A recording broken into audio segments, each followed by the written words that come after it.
বন্দার হককে প্রাধান্য দিতে হবে, বন্দার হককে নিয়ে আসতে হবে। যেমন কোন ব্যক্তি আমার কাছে ৬০,০০০ টাকা পায় এবং এই ৬০,০০০ টাকা দিয়ে এখন আমি চাইলে হজ করতে পারি, আবার চাইলে আমি টাকাও দিতে পারি, আবার চাইলে আমি কোরবানিও করতে পারি। ৬০,০০০ টাকা আমার কাছে আছে, কিন্তু এই পরিমাণ টাকা আমার কাছে অন্য ব্যক্তি পায়, অন্য ব্যক্তি পায় ৬০,০০০ টাকা অন্য ব্যক্তি পায়। তখন আল্লাহ তাআলা বিধান হলে তুমি আমার বিধান পালন করা লাগবে না, আমার হজ করা লাগবে না, আমার কোরবানি দেওয়া লাগবে না। আগে যে ব্যক্তি তোমার কাছে টাকা পায় তুমি তার টাকা দিয়ে দাও। সুবহানাল্লাহ। ইজাজতামাল হক্কানে বুদ্ধিমা হকুল ইবাদা, যখন দুইটা হক একত্রিত হয় তখন বন্দার হককে প্রাধান্য দেওয়া। সন্তান কাঁদে, বাচ্চা কাঁদে, এখন নামাজেরও সময় হয়েছে, আল্লাহ বলে তুমি নামাজ পড়ো, আগে বাচ্চাগুলো খাবো। এই তো এখন অনেক লুটপাট হচ্ছে, অনেক বাসা বাড়ির উপর আক্রমণ করা হচ্ছে, এটাও হারাম, এটা হারাম। আমি কার বাসা বাড়ির উপর আক্রমণ করছি? আমি কার জিনিস লুটপাট করছি? এটা তো অন্যের হক, আমি কেন লুটপাট করছি? মেরে বাইরে বুজুর্গ, অন্যের হক যদি আমার গায়ে থাকে আল্লাহ তাআলা কখনো মাফ করবে না, কখনো মাফ করবে না। আমি শুধু আমি নামাজি হলে হবে না, আমি যদি কাবা ঘরের মধ্যে কাবা ঘরের ইমামের পিছনে ৬০ বছর সেজদা করে থাকি, তারপরে আল্লাহ তাআলা অন্যের হক মাফ করবে না, অন্যের হক মাফ করবে না।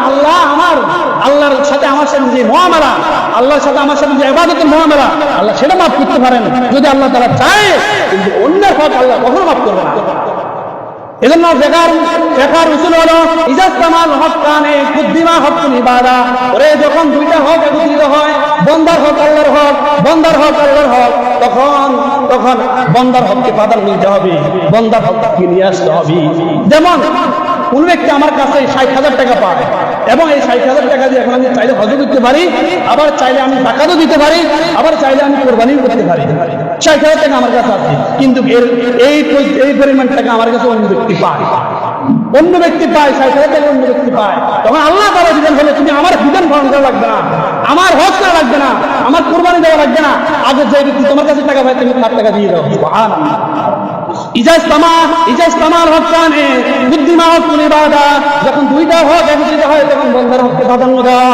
সন্তান কাঁদে, বাচ্চা কাঁদে, এখন নামাজেরও সময় হয়েছে, আল্লাহ বলে তুমি নামাজ পড়ো, আগে বাচ্চাগুলো খাবো। সুবহানাল্লাহ। এটা হলো ইসলামের সৌন্দর্য। আজকে লুটপাট করতেছি, আজকে আগুন ধরাই দিচ্ছি, অন্যের হকের উপর আমি ডাকাতি করতেছি। আমার মাথায় একটু জ্ঞান নাই, আমি কিসের জন্য এগুলি করতেছি? কোনো জিনিস অতিরঞ্জিত ভালো নয়, এটা মাথায় রাখতে হবে। আত্মনির্ভর, স্বনির্ভর হতে হবে, আমাদেরকে স্বনির্ভর হতে হবে। ওই সমস্ত স্ত্রীদের উপর আফসোস লাগে, তাদের উপর আফসোস লাগে। আর ক্ষমতা মনে করছি পাবো আর খাবো, এক মেজাজ তৈরি গেছে। দেখেন না কত বিশাল অট্টালিকার মালিক হয়ে গেছে, কত বিশাল অট্টালিকার মালিক হয়ে গেছে। বেশি দূরে নয়, এই যে ফেনী নিজাম হাজারি বাগান বাড়ি, ডুবলেস বাড়ি, কত বিশাল, ৩৭০ কোটি টাকা দিয়ে বাড়ি বানিয়েছে। কোথায় থেকে এই টাকা পেয়েছে? ৩৭০ কোটি টাকা। আর আমরা একবেলা খেলে আরেক বেলার জন্য প্যারেশান হয়ে যেতে হয়, থাকার মতো এত ব্যবস্থা নাই, চলার মতো এত গাড়ি নাই, আর তাদের ৩৭০ কোটি টাকা দিয়ে বাড়ি বানায়। কুমিল্লার নব্য ফেরাউন বাহাউদ্দিন কুমিল্লার মধ্যে ত্রাস চালাইছে।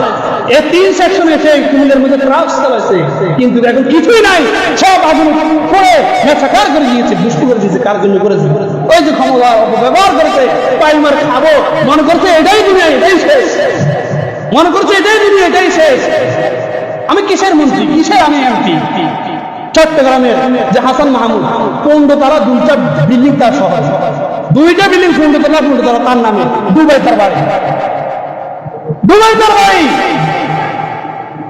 আমি সাধারণ জনগণ, আমি খাবার মতন সুব্যবস্থা, তাদের এত কোটি কোটি টাকা। বঙ্গভবনে থাকার মতন সুব্যবস্থা ছিল, তারপরে গুলশানের 2 নম্বরে বাড়ি করে কি প্রয়োজন? আমার টাকা। এর ভাই বুজুর্গ, অতিরঞ্জিত কোনো কিছুই ভালো না, আল্লাহ তাআলা আমাদেরকে বুঝার তৌফিক দান করেন, আল্লাহ তাআলা আমাদেরকে স্বনির্ভর হওয়ার তৌফিক দান করেন। আল্লাহর উপর ভরসা করা।